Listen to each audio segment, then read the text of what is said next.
I'm here in Taos, New Mexico. I just came from Unify Fest in Santa Fe. It was a really wonderful experience. I had a healing booth there. People were not that interested in doing healing sessions, but it gave me a platform to meet a lot of great people. And I was selling my Colombian beadwork. Just got a new shipment in from Colombia, so I'll be putting that up online if anyone's interested in buying some. Let's see, the highlights of Unify Fest for me was definitely One Tribe with Tubby Love.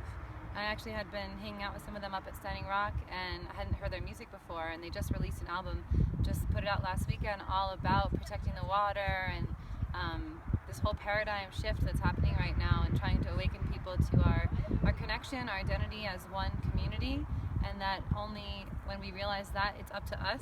They also were supporting that movement, that we can make these changes that need to be in the world. And Unify Fest was a great example to me of what that community can really feel like. It was full of workshops, all kinds of healing and wisdom.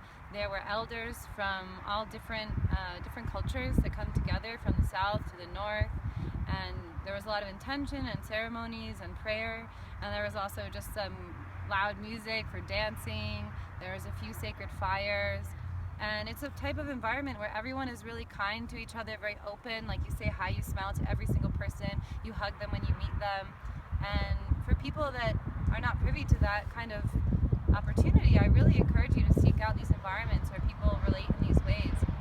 It's a place where people are more welcome to share about what's really going on with them in a deeper way, where people are having these eye-to-eye connections, heart-to-heart, spirit-to-spirit. It's kind of deeper than what I experienced in the sort of default world, as we call it, the mainstream culture. It also was a sober festival, so there was no alcohol.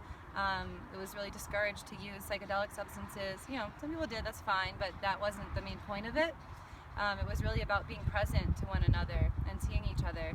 And I haven't spent much time here in New Mexico, so it was great just to kind of experience the land here. It had some really incredible weather coming through, and it just has a lot of history here. And I just feel like my tribe expanded. I met a lot of wonderful people. There was a lot of emphasis on Standing Rock as well. That movement was really present there. They brought elders down from Standing Rock, and that was just mentioned a lot. There was a water ceremony and honoring water. These guys brought in these awesome screen prints. Put this on our clothes. Water is life. It was just a really giving community. You know, I think it was a lot about giving and receiving, and in all different forms and ways. So I'm really grateful for that experience. You know, there's a lot of logistical stuff that can be improved as the first year of the festival, and it takes a lot of work to manage that many people coming in. I think it was like 3,000 to 4,000 people. But another thing I love is that it's all ages. You know, families came with kids and babies, and elders came, and middle-aged people and young people, and we were all there together. And that's really what this new paradigm is about bringing everyone together, all different cultures, colors, backgrounds, ages, belief systems, and really bridging them into one. And I met a really special, amazing guy who gifted me this flute, Sacred Moon, and he makes them all by hand. He made this out of a board, and it's in the key of F sharp, which is for the heart. So he has more for sale. Really encourage you to pick one up. They're made with a lot of intention, and so I'm just kind of initiating this flute into working with me. So I'm just going to play you some notes.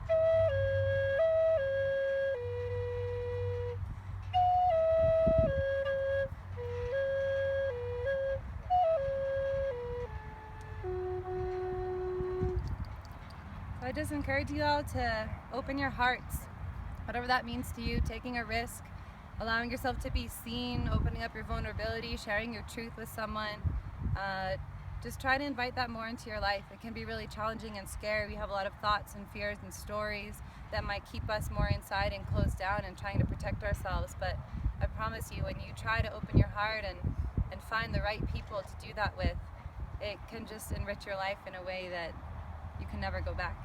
Thank you.